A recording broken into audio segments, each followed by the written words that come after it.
श्री आदित्यहृदयस्तोत्रम्। ततो युद्धपरिश्रान्तं समरे चिन्तया स्थितं रावणं चाकृतो दृष्ट्वा युद्धाय समुपस्थितं देवतैश्च समागम्य द्रष्टुमभ्यागतो रणम् उपगम्य ब्रवीद्राममगस्त्यो भगवास्तदा राम राम महाबाहो शृणु गुह्यं सनातनम् येन सर्वा नरीन् वत्स समरे विजयिष्यसि आदित्यहृदयं पुण्यं सर्वशत्रुविनाशनं जयावहं जपं नित्यम् अक्षयं परमं शिवं सर्वमङ्गलमाङ्गल्यं सर्वपापप्रणाशनं चिन्ताशोकप्रशमनमायुर्वर्धनमुत्तमं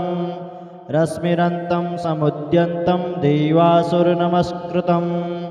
पूजयस्व बिभस्वन्तं भास्करं भुवनेश्वरम् सर्वदेवात्मको येष तेजस्वी रश्मिभावनः एष देवासुरगणा लोकान् पाति गवस्तिभिः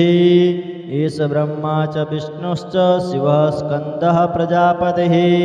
महेन्द्रो धनदः कालो यमः सोमो यपाम्पतिः पितरो वशवः साध्या अश्विनौ मरुतो मनुः वायुर्वह्नि प्रजाप्राण ऋतुकर्ता प्रभाकरः आदित्यः सविता सूर्यः खगपूषा गभस्तिमान् सुवर्णसदृशो भानुर्हिरण्यरेता दिवाकरः हरिदश्वः सहस्रार्ची सप्तसप्तिर्मरीचिमान् तिमिरोन्मथनः शम्भुस्त्वष्टा मार्तण्डकुसुमान् हिरण्यगर्भः शिशिरस्तपनोहस्करो रविः अग्निगर्भोदिते पुत्रः शङ्खः शिशिरनाशनः व्योमनाथस्तमोभेदी ऋग्यजुषामपारग घनवृष्टिरपां मित्रो विन्द्यवीथि प्लवङ्गमः आतपे मण्डले मृत्युः पिङ्गलः सर्वतापनः कविर्विश्वो महातेजा रक्तः सर्वभवोद्भवः नक्षत्रग्रहताराणामधिपो विश्वभावनः तेजसामपि तेजस्वी द्वादशात्मन्नमोऽस्तु ते नमः पूर्वाय गिरये पश्चिमायात्रये नमः ज्योतिर्गणानां पतये दिनाधिपतये नमः जयाय जयभद्राय हर्यस्वाय नमो नमः नमो नमः सहस्रांशो आदित्याय नमो नमः नमः उग्राय वीराय शारंगाय नमो नमः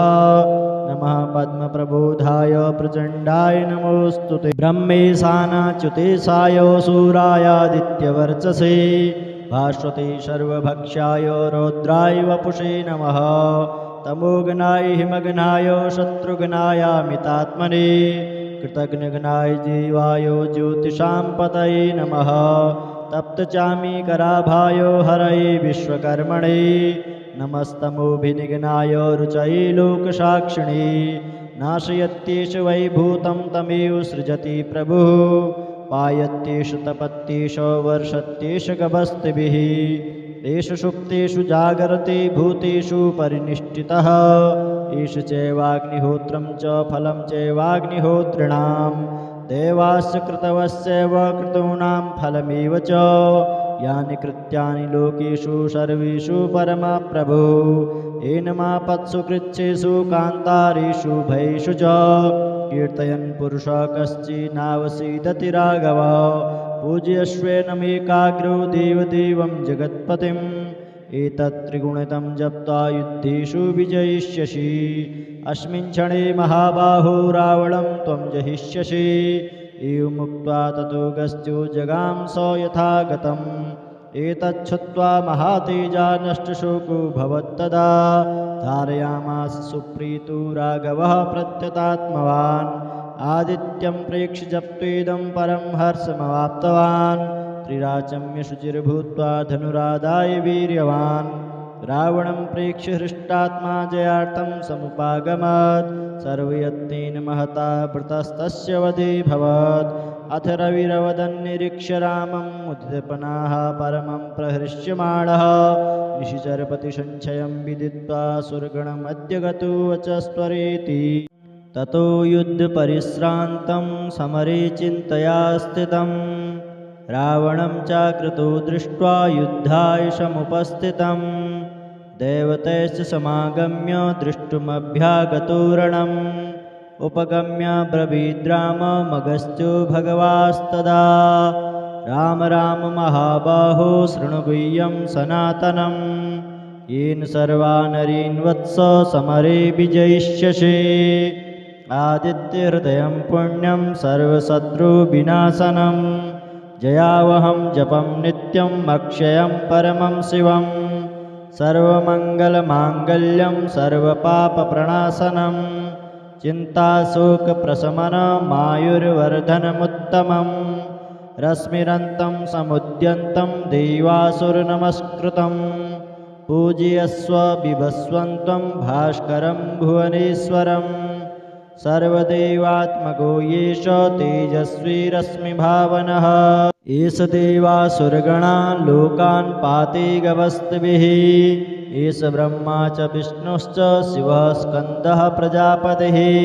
महेन्द्रो धनदः कालो यमः सोमो यपाम्पतिः पितरो वशवः साध्या अश्विनौ मरुतो मनुः वायुर्वह्नि प्रजाप्राण ऋतुकर्ता प्रभाकरः आदित्यः सविता सूर्यः खगपूषा गभस्तिमान् सुवर्णसदृशो भानुर्हिरण्यरेता दिवाकरः हरिदश्वः सहस्रार्ची सप्तसप्तिर्मरीचिमान् तिमिरोन्मथन शम्भुस्त्वष्टा मार्तण्डकोसुमान् हिरण्यगर्भः शिशिरस्तपनोहस्करो रविः अग्निगर्भोदिते पुत्रः शङ्खः शिशिरनाशनः व्योमनाथस्तमोभेदी ऋग्यजो सामपारग घनवृष्टिरपां मित्रो विन्द्यवीथि प्लवङ्गमः आतपे मण्डले मृत्युः पिङ्गलः सर्वतापनः कविर्विश्वो महातेजा रक्तः सर्वभवोद्भवः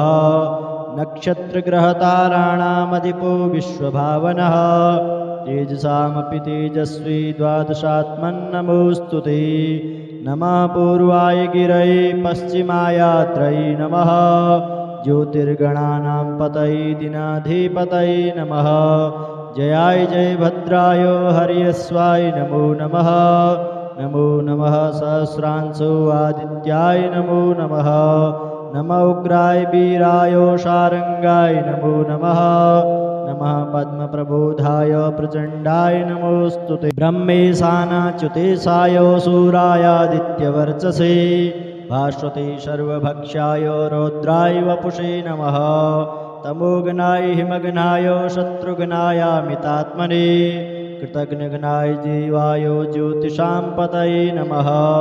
तप्तचामीकराभाय हरये विश्वकर्मणे नमस्तमोभिनिघ्नाय रुचये लोकसाक्षिणे नाशयत्येष वैभूतं तमेव सृजति प्रभुः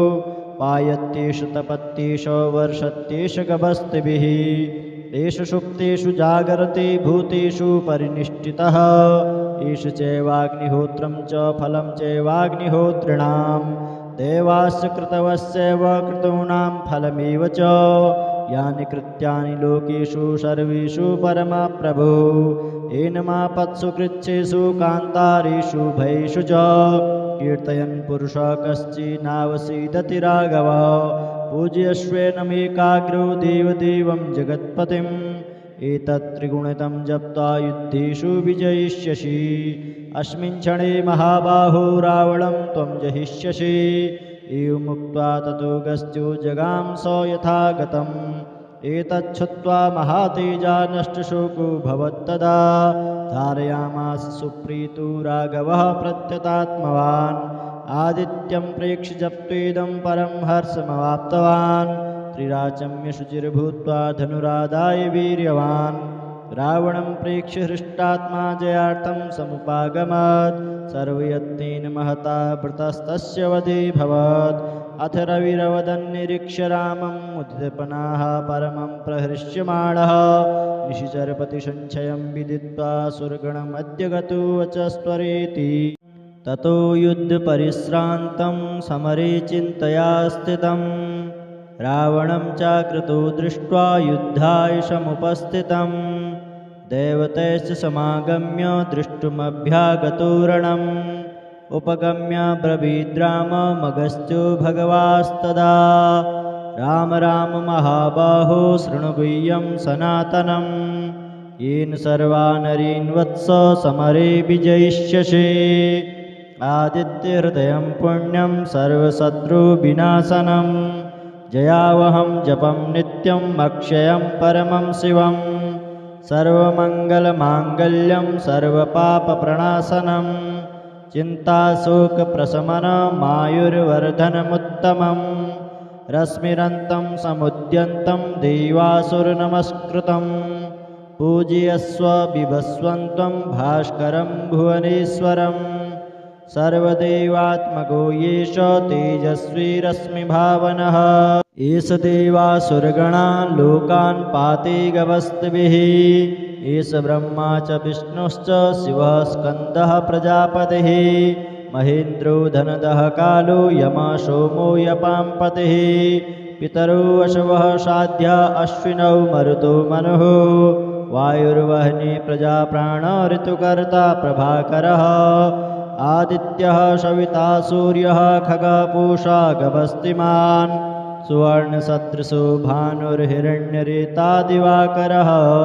हरिदश्वः सहस्रार्ची सप्तसप्तिर्मरीचिमान् तिमिरोन्मथनः शम्भुस्त्वष्टा मार्तण्डकुसुमान् हिरण्यगर्भः शिशिरस्तपनोहस्करो रविः अग्निगर्भोदिते पुत्रः शङ्खः शिशिरनाशनः व्योमनाथस्तमोभेदी ऋग्यजो सामपारग घनवृष्टिरपां मित्रो विन्द्यवीथि प्लवङ्गमः आतपे मण्डले मृत्युः पिङ्गलः सर्वतापनः कविर्विश्वो महातेजा रक्तः सर्वभवोद्भवः नक्षत्रग्रहताराणामधिपो विश्वभावनः तेजसामपि तेजस्वी द्वादशात्मन्नमोऽस्तु ते नमः पूर्वाय गिरये पश्चिमायात्रये नमः ज्योतिर्गणानां पतये दिनाधिपतये नमः जयाय जय भद्राय हर्यस्वाय नमो नमः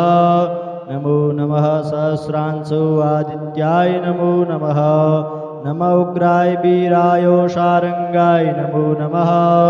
नमः पद्मप्रबोधाय प्रचण्डाय नमोऽस्तुते ब्रह्मेशानाच्युतेशाय सूरायादित्यवर्चसे भास्वते सर्वभक्षाय रौद्राय वपुषे नमः तमोगनाय हिमगनाय शत्रुघ्नायामितात्मने कृतघ्नघ्नाय जीवाय ज्योतिषां पतये नमः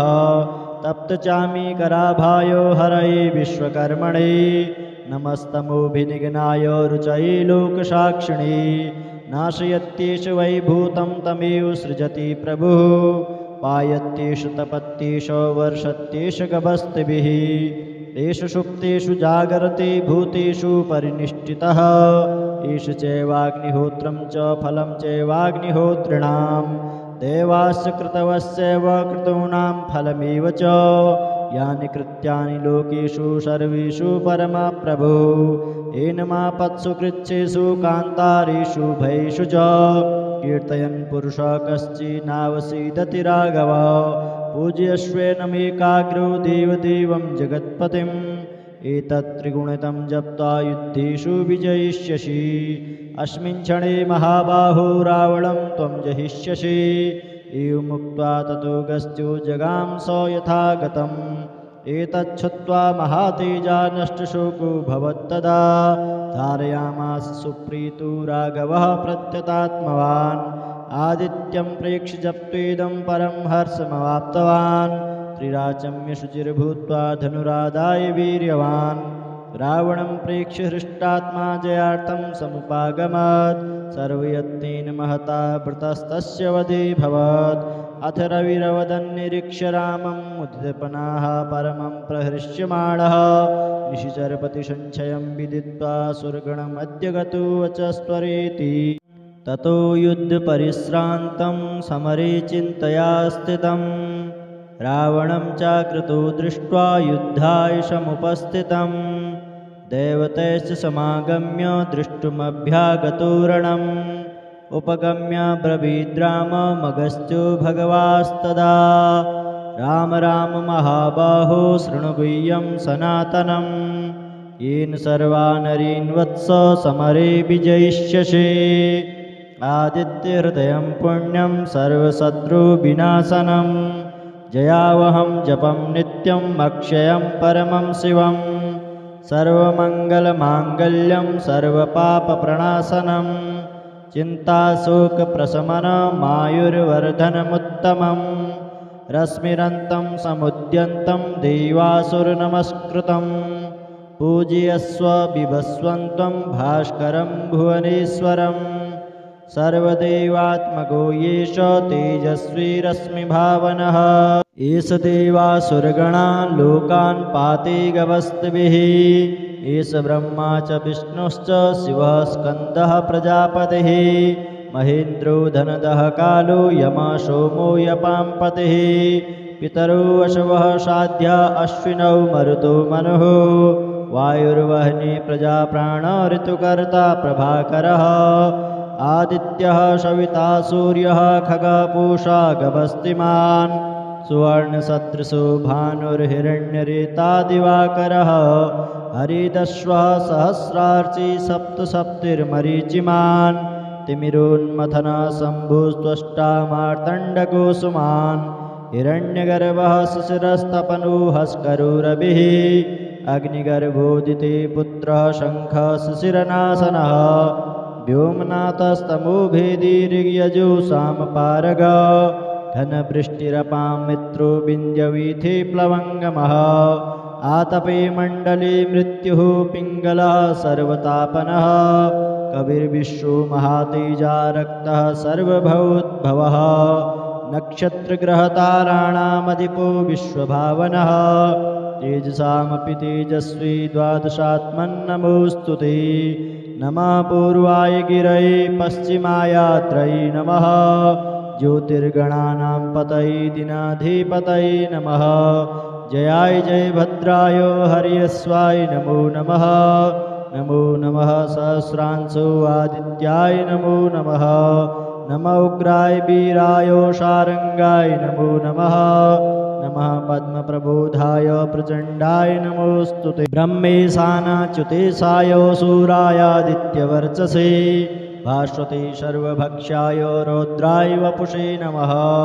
तमोघ्नाय हिमघ्नाय शत्रुघ्नायामितात्मने कृतघ्नघ्नाय जीवाय ज्योतिषां पतये नमः तप्तचामीकराभाय हरये विश्वकर्मणे नमस्तमोभिनिघ्नाय रुचये लोकसाक्षिणे नाशयत्येष वैभूतं तमेव सृजति प्रभुः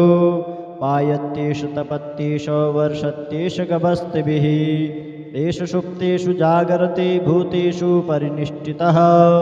एष चैवाग्निहोत्रं च फलं चैवाग्निहोत्रिणां देवास्य कृतवस्यैव कृतॄणां फलमेव च यानि कृत्यानि लोकेषु सर्वेषु परमप्रभो एनमापत्सु कृच्छ्रेषु कान्तारेषु भयेषु च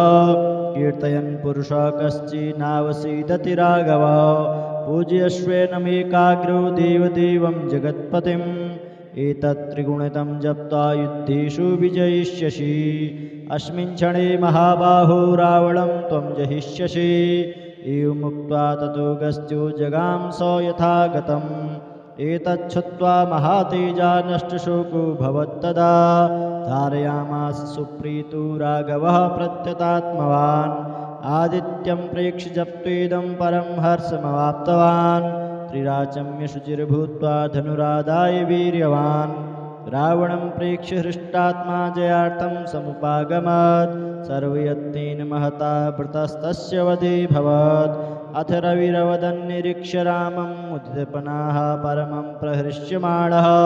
निशिचरपतिसञ्चयं विदित्वा सुरगणमद्य गतो वचस्त्वरेति ततो युद्धपरिश्रान्तं समरे चिन्तया स्थितं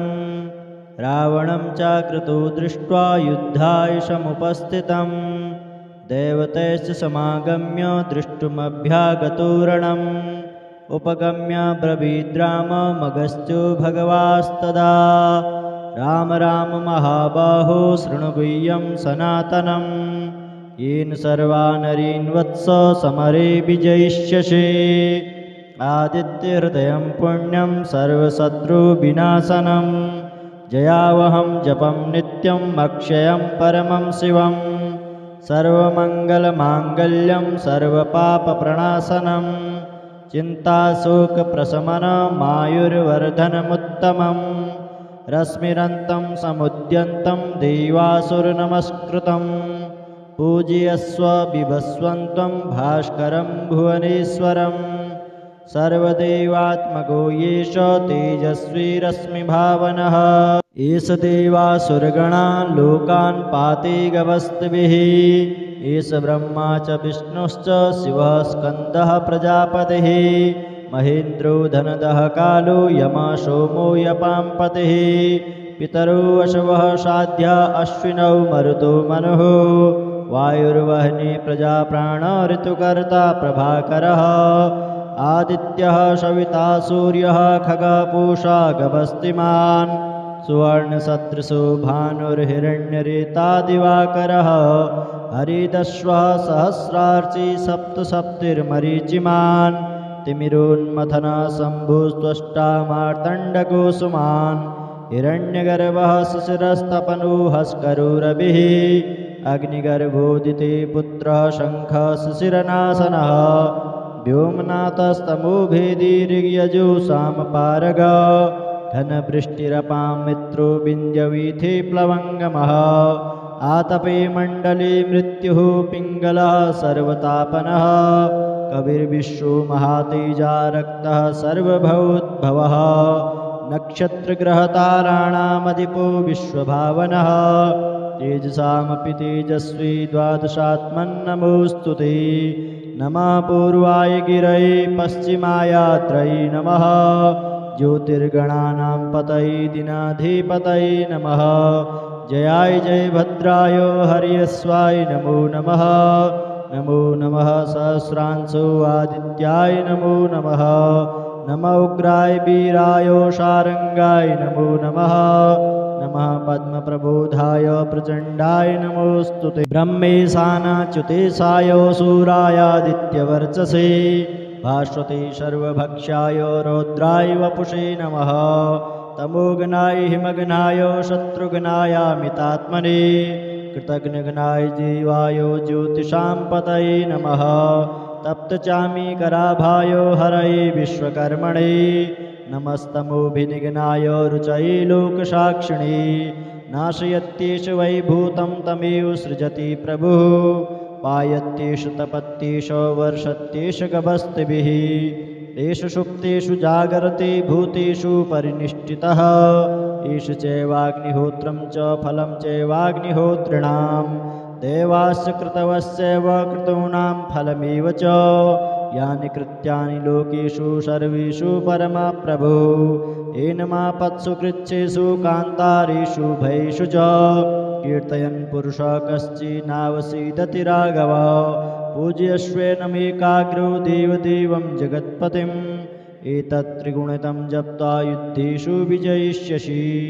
अस्मिन् क्षणे महाबाहो रावणं त्वं जहिष्यसि एवमुक्त्वा ततो गस्त्यो जगाम स यथागतम् एतच्छ्रुत्वा महातेजा नष्टशोको भवत्तदा धारयामास सुप्रीतो राघवः प्रत्यतात्मवान् आदित्यं प्रेक्ष्य जप्त्वेदं परं हर्षमवाप्तवान् त्रिराचम्य शुचिर्भूत्वा धनुरादाय वीर्यवान् रावणं प्रेक्ष्य हृष्टात्मा जयार्थं समुपागमत् सर्वयत्नेन महता वृतस्तस्य वधेऽभवत् अथ रविरवदन्निरीक्ष्य रामं मुदितपनाः परमं प्रहृष्यमाणः निशिचरपतिसञ्चयं विदित्वा सुरगणमद्य गतो वचस्त्वरेति ततो युद्धपरिश्रान्तं समरे चिन्तया स्थितं रावणं चाकृतो दृष्ट्वा युद्धाय समुपस्थितं देवतैश्च समागम्य द्रष्टुमभ्यागतो रणम्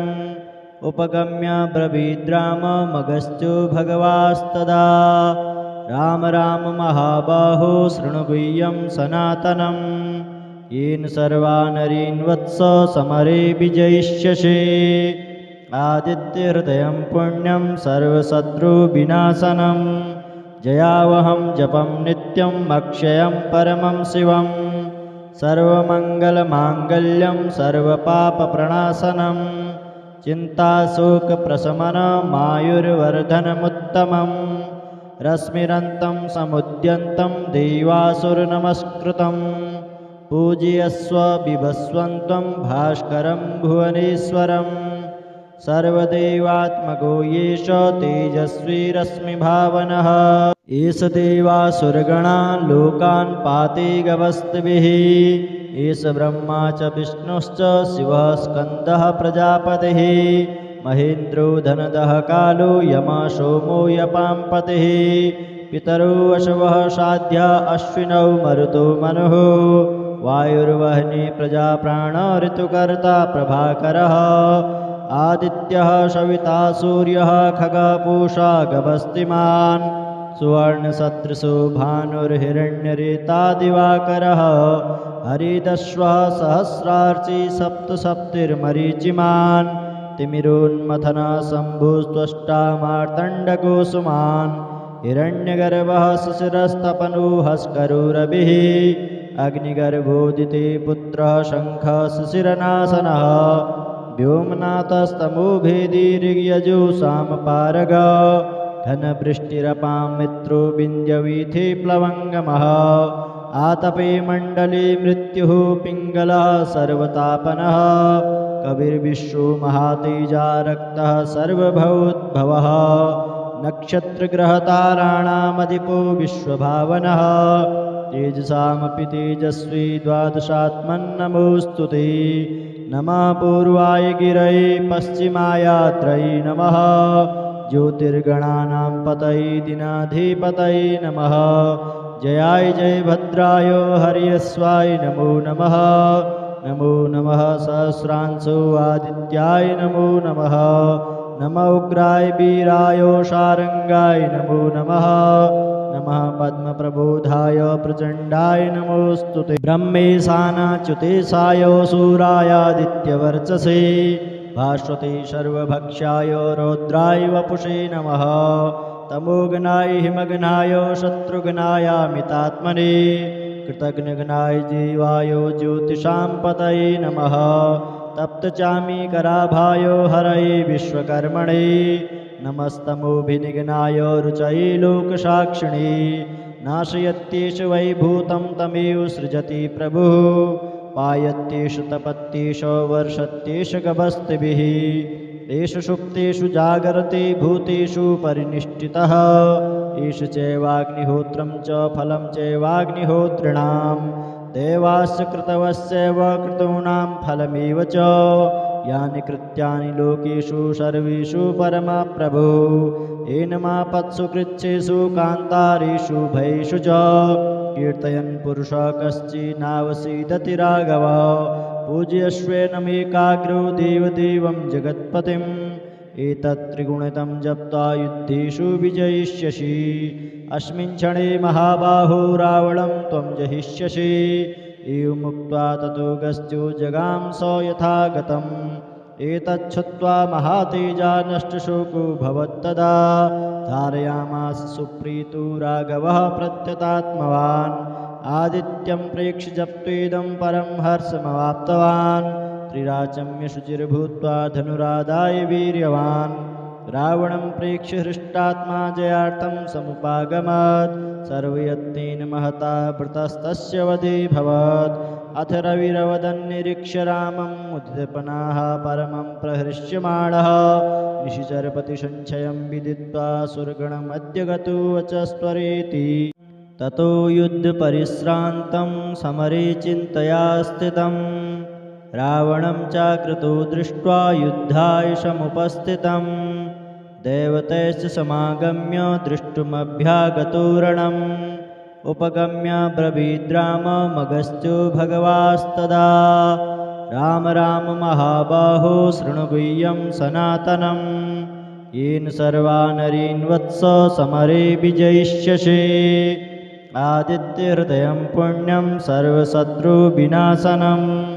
जयावहं जपं नित्यम् अक्षयं परमं शिवं सर्वमङ्गलमाङ्गल्यं सर्वपापप्रणाशनं चिन्ताशोकप्रशमनमायुर्वर्धनमुत्तमं रश्मिरन्तं समुद्यन्तं देवासुरनमस्कृतं पूजयस्व बिभस्वन्तं भास्करं भुवनेश्वरं सर्वदेवात्मको येष तेजस्वी रश्मिभावनः एष देवासुरगणा लोकान् पाति गवस्तिभिः एष ब्रह्मा च विष्णुश्च शिवः स्कन्दः प्रजापतिः महेन्द्रो धनदः कालो यमः सोमो यपाम्पतिः पितरो वशवः साध्या अश्विनौ मरुतो मनुः वायुर्वह्नि प्रजाप्राण ऋतुकर्ता प्रभाकरः आदित्यः सविता सूर्यः खगपूषा गभस्तिमान् सुवर्णसदृशो भानुर्हिरण्यरेता दिवाकरः हरिदश्वः सहस्रार्ची सप्तसप्तिर्मरीचिमान् तिमिरोन्मथनः शम्भुस्त्वष्टा मार्तण्डकुसुमान् हिरण्यगर्भः शिशिरस्तपनोहस्करो रविः अग्निगर्भोदिते पुत्रः शङ्खः शिशिरनाशनः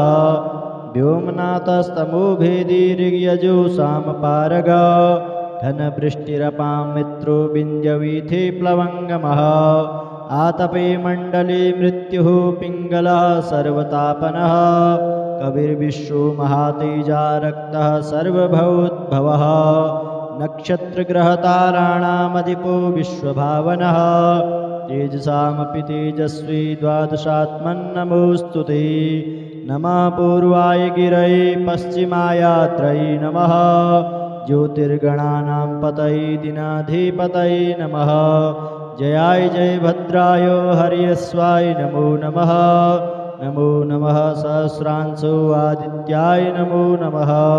नमः उग्राय वीराय शारंगाय नमो नमः नमः पद्मप्रबोधाय प्रचण्डाय नमोऽस्तुते ब्रह्मेशानाच्युतेशाय सूरायादित्यवर्चसे भास्वते सर्वभक्षाय रौद्राय वपुषे नमः तमोगनाय हिमगनाय शत्रुघ्नायामितात्मने कृतघ्नघ्नाय जीवाय ज्योतिषां पतये नमः तप्तचामीकराभाय हरये विश्वकर्मणे नमस्तमोभिनिघ्नाय रुचये लोकसाक्षिणे नाशयत्येष वैभूतं तमेव सृजति प्रभुः पायत्येष तपत्येष वर्षत्येष गभस्तिभिः एष सुप्तेषु जागरते भूतेषु परिनिष्ठितः एष चैवाग्निहोत्रं च फलं चैवाग्निहोत्रिणां देवास्य कृतवस्यैव कृतॄणां फलमेव च यानि कृत्यानि लोकेषु सर्वेषु परमप्रभो एनमापत्सु कृच्छेषु कान्तारेषु भयेषु च कीर्तयन् पुरुषः कश्चिन्नावसीदति राघव पूज्यस्वेनमेकाग्रो देवदेवं जगत्पतिम् एतत् त्रिगुणितं जप्त्वा युद्धेषु विजयिष्यसि अस्मिन् क्षणे महाबाहो रावणं त्वं जहिष्यसि एवमुक्त्वा ततो गस्त्यो जगाम स यथा गतम् एतच्छ्रुत्वा महातेजा नष्टशोको भवत्तदा धारयामास सुप्रीतो राघवः प्रत्यतात्मवान् आदित्यं प्रेक्ष्य जप्त्वेदं परं हर्षमवाप्तवान् त्रिराचम्य शुचिर्भूत्वा धनुरादाय वीर्यवान् रावणं प्रेक्ष्य हृष्टात्मा जयार्थं समुपागमत् सर्वयत्नेन महता वृतस्तस्य वधेऽभवत् अथ रविरवदन्निरीक्ष्य रामं मुदितपनाः परमं प्रहृष्यमाणः निशिचरपतिसञ्चयं विदित्वा सुरगणमद्य गतो वचस्त्वरेति ततो युद्धपरिश्रान्तं समरे चिन्तया स्थितं रावणं चाकृतो दृष्ट्वा युद्धाय समुपस्थितं देवतैश्च समागम्य द्रष्टुमभ्यागतो रणम् उपगम्य ब्रवीद्राममगस्त्यो भगवास्तदा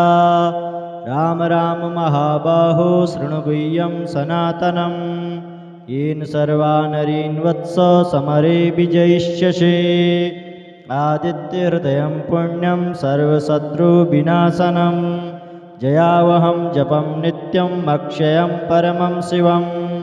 सर्वमङ्गलमाङ्गल्यं सर्वपापप्रणाशनं चिन्ताशोकप्रशमनमायुर्वर्धनमुत्तमं रश्मिरन्तं समुद्यन्तं देवासुरनमस्कृतं पूजयस्व बिभस्वन्तं भास्करं भुवनेश्वरं सर्वदेवात्मको येष तेजस्वी रश्मिभावनः एष देवासुरगणा लोकान् पाति गवस्तिभिः एष ब्रह्मा च विष्णुश्च शिवः स्कन्दः प्रजापतिः महेन्द्रो धनदः कालो यमः सोमो यपाम्पतिः पितरो वशवः साध्या अश्विनौ मरुतो मनुः वायुर्वह्नि प्रजाप्राण ऋतुकर्ता प्रभाकरः आदित्यः सविता सूर्यः खगपूषा गभस्तिमान् सुवर्णसदृशो भानुर्हिरण्यरेता दिवाकरः हरिदश्वः सहस्रार्ची सप्तसप्तिर्मरीचिमान् तिमिरोन्मथन शम्भुस्त्वष्टा मार्तण्डकोसुमान् हिरण्यगर्भः शिशिरस्तपनोहस्करुरभिः अग्निगर्भोदिते पुत्रः शङ्खः शिशिरनाशनः व्योमनाथस्तमोभेदी ऋग्यजो सामपारग घनवृष्टिरपां मित्रो विन्द्यवीथि प्लवङ्गमः आतपे मण्डले मृत्युः पिङ्गलः सर्वतापनः कविर्विश्वो महातेजा रक्तः सर्वभवोद्भवः नक्षत्रग्रहताराणामधिपो विश्वभावनः तेजसामपि तेजस्वी द्वादशात्मन्नमोऽस्तु ते नमः पूर्वाय गिरये पश्चिमायात्रये नमः ज्योतिर्गणानां पतये दिनाधिपतये नमः जयाय जयभद्राय हर्यस्वाय नमो नमः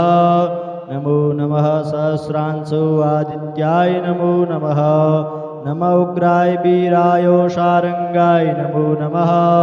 नमः पद्मप्रबोधाय प्रचण्डाय नमोऽस्तु ते ब्रह्मेशानाच्युतेशाय सूरायादित्यवर्चसे भास्वते सर्वभक्षाय रौद्राय वपुषे नमः तमोघ्नाय हिमघ्नाय शत्रुघ्नायामितात्मने कृतघ्नघ्नाय जीवाय ज्योतिषां पतये नमः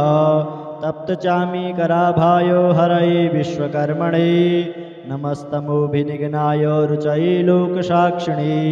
नाशयत्येष वैभूतं तमेव सृजति प्रभुः पायत्येषु तपत्येषु वर्षत्येष गभस्तिभिः एष सुप्तेषु जागरते भूतेषु परिनिष्ठितः एष चैवाग्निहोत्रं च फलं चैवाग्निहोत्रिणां देवास्य कृतवस्यैव कृतॄणां फलमेव च यानि कृत्यानि लोकेषु सर्वेषु परमप्रभो एनमापत्सु कृच्छेषु कान्तारेषु भयेषु च कीर्तयन् पुरुषः कश्चिन्नावसीदति राघव पूज्यस्वेनमेकाग्रो देवदेवं जगत्पतिम् एतत् त्रिगुणितं जप्त्वा युद्धेषु विजयिष्यसि अस्मिन् क्षणे महाबाहो रावणं त्वं जहिष्यसि एवमुक्त्वा ततो गस्त्यो जगाम स यथा गतम् एतच्छ्रुत्वा महातेजा नष्टशोको भवत्तदा धारयामास सुप्रीतो राघवः प्रत्यतात्मवान् आदित्यं प्रेक्ष्य जप्त्वेदं परं हर्षमवाप्तवान् त्रिराचम्य शुचिर्भूत्वा धनुरादाय वीर्यवान् रावणं प्रेक्ष्य हृष्टात्मा जयार्थं समुपागमत् सर्वयत्नेन महता वृतस्तस्य वधेऽभवत् अथ रविरवदन्निरीक्ष्य रामं मुदितपनाः परमं प्रहृष्यमाणः निशिचरपतिसञ्चयं विदित्वा सुरगणमद्य गतो वचस्त्वरेति ततो युद्धपरिश्रान्तं समरे चिन्तया स्थितं रावणं चाकृतो दृष्ट्वा युद्धाय समुपस्थितं देवतैश्च समागम्य द्रष्टुमभ्यागतो रणम् उपगम्य ब्रवीद्राममगस्त्यो भगवास्तदा राम राम महाबाहो शृणु गुह्यं सनातनं येन सर्वानरीन् वत्स समरे विजयिष्यसि आदित्यहृदयं पुण्यं सर्वशत्रुविनाशनं जयावहं जपं नित्यम् अक्षयं परमं शिवम् सर्वमङ्गलमाङ्गल्यं सर्वपापप्रणाशनं चिन्ताशोकप्रशमनमायुर्वर्धनमुत्तमं रश्मिरन्तं समुद्यन्तं देवासुरनमस्कृतं पूजयस्व बिभस्वन्तं भास्करं भुवनेश्वरं सर्वदेवात्मको येष तेजस्वी रश्मिभावनः एष देवासुरगणा लोकान् पाति गवस्तिभिः एष ब्रह्मा च विष्णुश्च शिवः स्कन्दः प्रजापतिः महेन्द्रो धनदः कालो यमः सोमो यपाम्पतिः पितरो वशवः साध्या अश्विनौ मरुतो मनुः वायुर्वह्नि प्रजाप्राण ऋतुकर्ता प्रभाकरः आदित्यः सविता सूर्यः खगः पूषा गभस्तिमान् सुवर्णसदृशो भानुर्हिरण्यरेता दिवाकरः हरिदश्वः सहस्रार्ची सप्तसप्तिर्मरीचिमान् तिमिरोन्मथनः शम्भुस्त्वष्टा मार्तण्डकोसुमान् हिरण्यगर्भः शिशिरस्तपनोहस्करो रविः अग्निगर्भोदिते पुत्रः शङ्खः शिशिरनाशनः व्योमनाथस्तमोभेदी ऋग्यजो सामपारग घनवृष्टिरपां मित्रो विन्द्यवीथि प्लवङ्गमः आतपे मण्डले मृत्युः पिङ्गलः सर्वतापनः कविर्विश्वो महातेजा रक्तः सर्वभवोद्भवः नक्षत्रग्रहताराणामधिपो विश्वभावनः तेजसामपि तेजस्वी द्वादशात्मन्नमोऽस्तु ते नमः पूर्वाय गिरये पश्चिमायात्रये नमः ज्योतिर्गणानां पतये दिनाधिपतये नमः जयाय जयभद्राय हर्यस्वाय नमो नमः नमो नमः सहस्रांशो आदित्याय नमो नमः नमः उग्राय वीराय शारंगाय नमो नमः नमः पद्मप्रबोधाय प्रचण्डाय नमोऽस्तु ते ब्रह्मेशानाच्युतेशाय सूरायादित्यवर्चसे भास्वते सर्वभक्षाय रौद्राय वपुषे नमः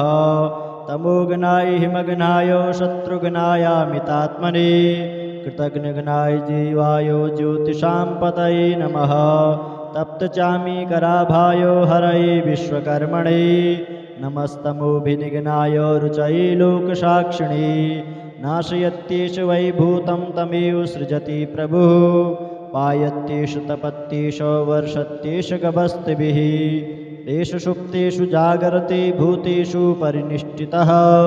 एष चैवाग्निहोत्रं च फलं चैवाग्निहोत्रिणां देवास्य कृतवस्यैव क्रतूणां फलमेव च यानि कृत्यानि लोकेषु सर्वेषु परमप्रभो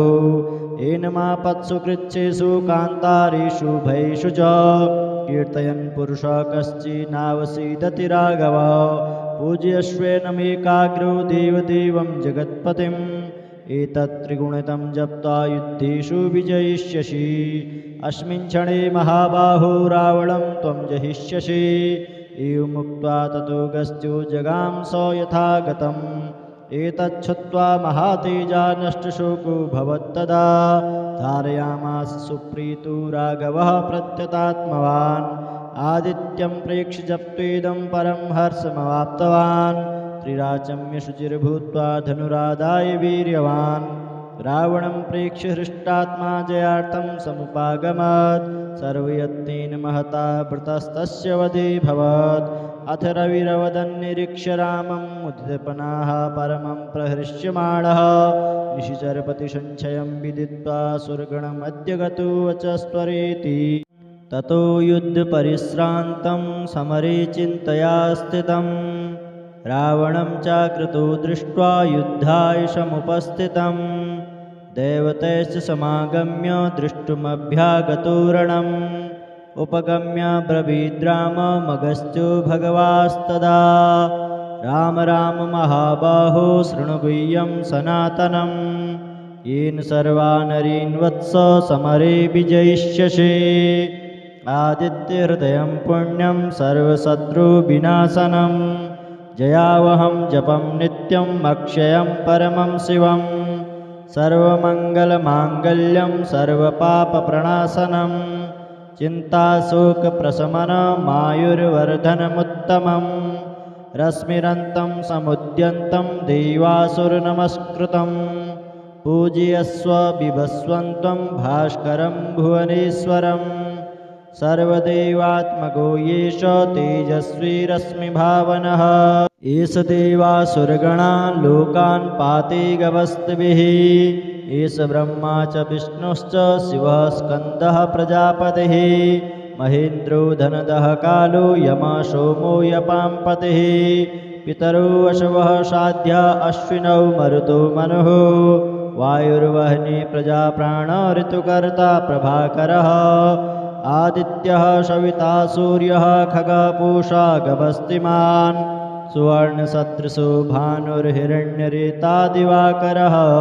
हरिदश्वः सहस्रार्ची सप्तसप्तिर्मरीचिमान् तिमिरोन्मथनः शम्भुस्त्वष्टा मार्तण्डकुसुमान् हिरण्यगर्भः शिशिरस्तपनोहस्करो रविः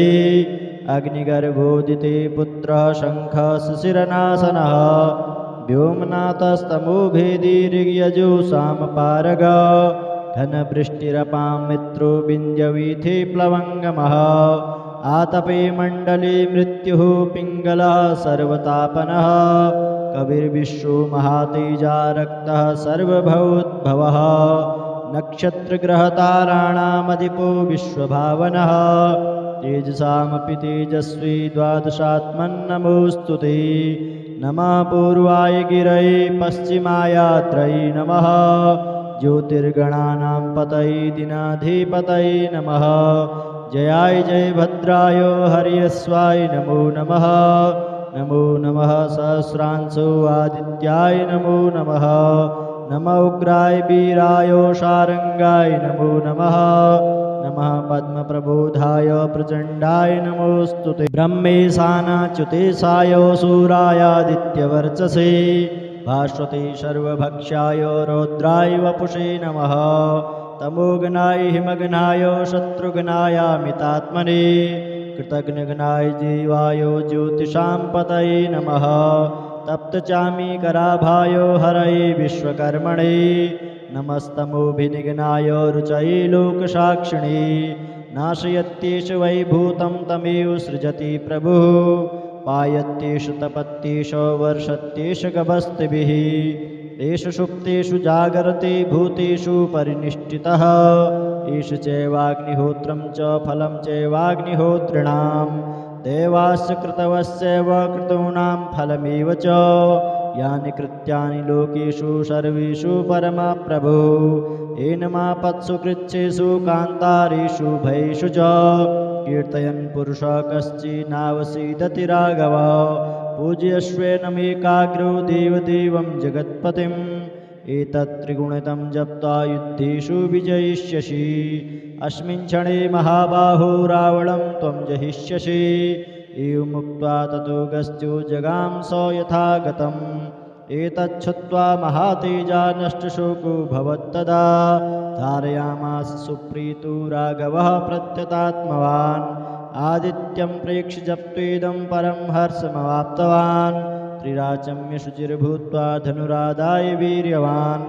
रावणं प्रेक्ष्य हृष्टात्मा जयार्थं समुपागमत् सर्वयत्नेन महता वृतस्तस्य वधेऽभवत् अथ रविरवदन्निरीक्ष्य रामं मुदितपनाः परमं प्रहृष्यमाणः